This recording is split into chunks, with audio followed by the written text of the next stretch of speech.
অবশেষে ৬ বছর পর ফের মুখোমুখি বৈঠকে মার্কিন প্রেসিডেন্ট ডোনাল্ড ট্রাম্প ও চীনা প্রেসিডেন্ট শি জিনপিং। হাস্যোজ্জ্বল করমর্দনে দুই নেতা। বৃহস্পতিবার স্থানীয় সময় সকালে দক্ষিণ কোরিয়ার বুসান শহরের খামি বিমানবন্দরে পৌঁছান এই দুই নেতা। সময় স্বল্পতায় বিমানবন্দরেই বহুল প্রতীক্ষিত দ্বিপক্ষীয় বৈঠক সারেন তারা।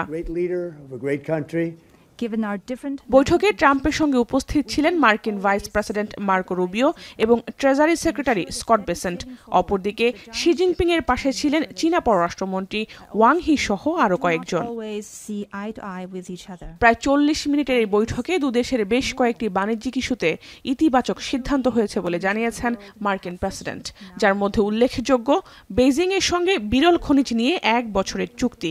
এই চুক্তি অনুযায়ী আগামী ১ বছরের জন্য যুক্তরাষ্ট্রে বিরল খনিজ রপ্তানি করবে চীন, আর সময়ের সঙ্গে সঙ্গে এই চুক্তি নবায়ন হবে বলেও জানান তিনি।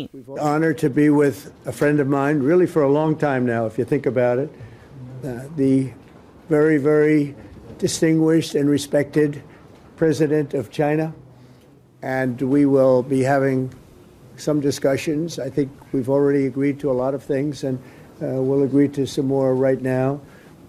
But President Xi is a great leader of a great country, and I think we're going to have a fantastic relationship for a long period of time. বিরল খনিজের পাশাপাশি চীনের ফ্যান্টানাইল সম্পর্কিত পণ্যের ওপর ১০% সম্পূরক শুল্ক কমিয়েছেন ট্রাম্প। এমনকি চীনের উপর আরোপিত শুল্ক ৫৭% কমিয়ে আনার আশ্বাসও দেন তিনি। বৈঠক শেষে কোনো যৌথ সংবাদ সম্মেলন না করেই ওয়াশিংটনের উদ্দেশ্যে রওনা হন ট্রাম্প। পরে বিমানে বসে সেখানকার সাংবাদিকদের প্রশ্নের জবাবে ট্রাম্প জানান, শি জিনপিং এর সঙ্গে তার এই বৈঠককে তিনি ১০-এর মধ্যে ১২ নম্বর দেবেন। শিগগিরই দেশটির সঙ্গে বাণিজ্য চুক্তিতে পৌঁছানো সম্ভব হবে বলেও আশা প্রকাশ করেন তিনি। এমনকি ২০২৬ সালের এপ্রিলে চীন সফরের কথাও জানান ট্রাম্প। জিনপিং এর সঙ্গে বৈঠক করলেও উত্তর কোরিয়ার নেতা কিম জং উনের সঙ্গে সাক্ষাৎ না করেই ৪ দিনের এশিয়া সফরের ইতি টেনেছেন ট্রাম্প।